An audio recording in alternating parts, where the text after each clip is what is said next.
Call centre में job करने वाली पूजा की दर्द भरी प्रेम कहानी। पूजा नाम की एक लड़की थी।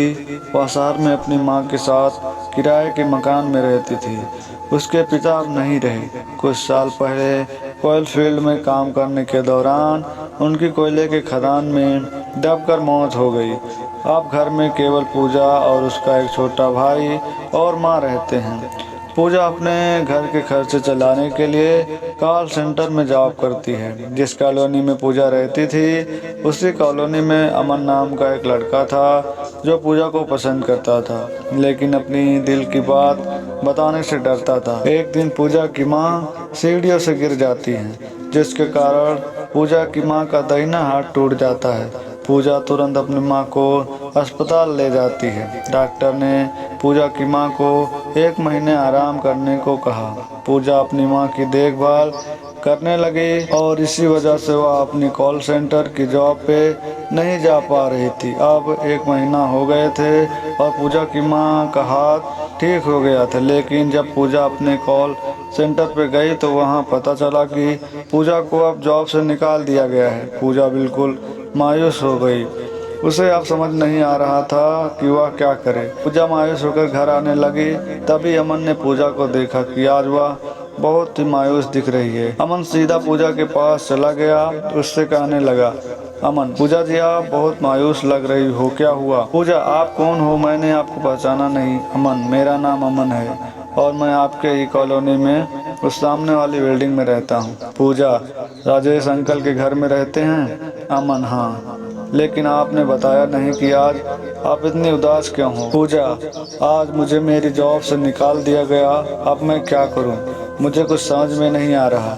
अमन, आप टेंशन मत लो, मैं कोई ना कोई रास्ता निकालता हूं। पूजा, अरे नहीं, मेरी वजह से आप क्यों परेशान हो रहे हैं? अमन, में परेशान होने की क्या बात है? आप हमारे कॉलोनी के हो, इतना तो हम कर ही सकते हैं। अभी आप आराम से अपने घर जाइए। अमन अगले दिन पूजा के घर के पास गया और उसके बाहर आने का इंतजार करने लगा। थोड़ी ही देर बाद पूजा की नज़र अमन पे पड़ती है तो वह अपने घर से बाहर निकलती है। अमन उसे बताता है कि इस शहर में मेरे पापा के दोस्त का एक रेस्टोरेंट है और वहाँ के रिसेप्शन काउंटर पे एक लड़की की ज़रूरत है। तो मैंने अंकल से बात करके तुम्हारे बारे में उन्हें बताया और वो तुम्हें काम पे रखने के लिए मान गए। ये सुनकर पूजा के खुशी का ठिकाना नहीं रहा। उसने अमन को थैंक यू कहा और पूछा कि काम पे कब से आना है। अमन ने कहा, ऐसा करो, आप मेरे फ़ोन नंबर ले लो और कल 10 बजे आप मुझे कॉल करना, आपको अंकल के रेस्टोरेंट पे ले जाऊंगा। पूजा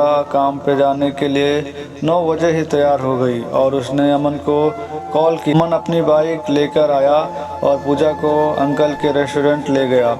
वहाँ अंकल ने पूजा को काम के बारे में बताया और कहा कि रात के 8 बजे तुम्हें काम से छुट्टी मिल जाएगी। अमन ने पूजा से कहा, मैं तुम्हें 8 बजे लेने के लिए आऊँगा और इतना कहकर अमन वहाँ से चला जाता है। रात के 8 बजते ही अमन रेस्टोरेंट पहुँच गया और पूजा के बाहर आने का इंतजार करने लगा।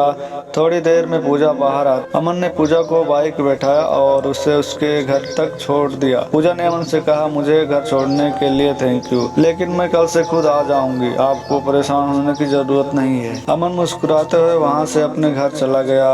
अगले दिन अमन सोचने लगा कि वह पूजा को लेने के लिए रेस्टोरेंट जाए या नहीं, लेकिन बहुत सोचने के बाद जैसे ही रात के 8 बजते अमन उस रेस्टोरेंट के पास पहुंच जाता है।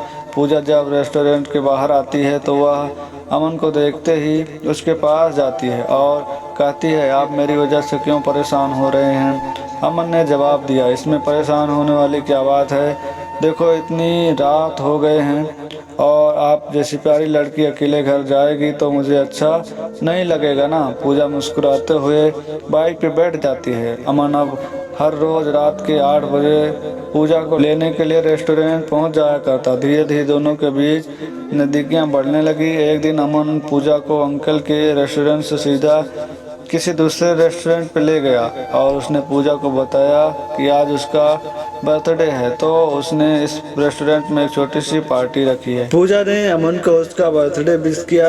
अमन पार्टी तुरंत खत्म करके पूजा को उसके घर तक छोड़ने के लिए निकल गया। जैसे ही पूजा अपने घर के पास पहुंची तो अमन ने पूजा से कहा, अमन, पूजा, मुझे आपसे कुछ कहना है। पूजा, हाँ बोलिए क्या कहना है। अमन, आप मुझे बहुत अच्छी लगती हो, क्या आप मेरी लाइफ पार्टनर बनोगी। पूजा, मैं अब क्या बोलूँ, मुझे कुछ समझ नहीं आ रहा। अमन, आपके दिल में मेरे लिए क्या है। पूजा, आप मुझे अच्छे लगते हो। अमन अपने पॉकेट से एक गुलाब का फूल निकालता है और पूजा से कहता है, विल यू मैरी मी। पूजा मुस्कुराते हुए गुलाब का फूल लेती है और अपने घर के अंदर चली जाती है।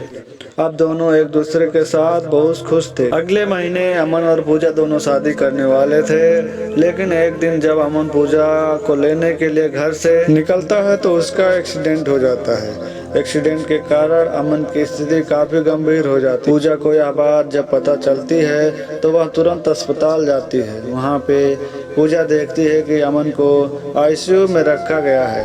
पूजा घर आकर बहुत रोती है।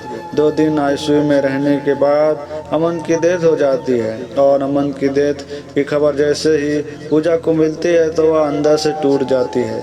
पूजा इन सब की वजह खुद को मानती है। वो सोचती है कि अमन की डेथ उसकी वजह से हुआ है। पूजा के जिंदगी में अपना उसके पिता का प्यार था और ना ही अमन का।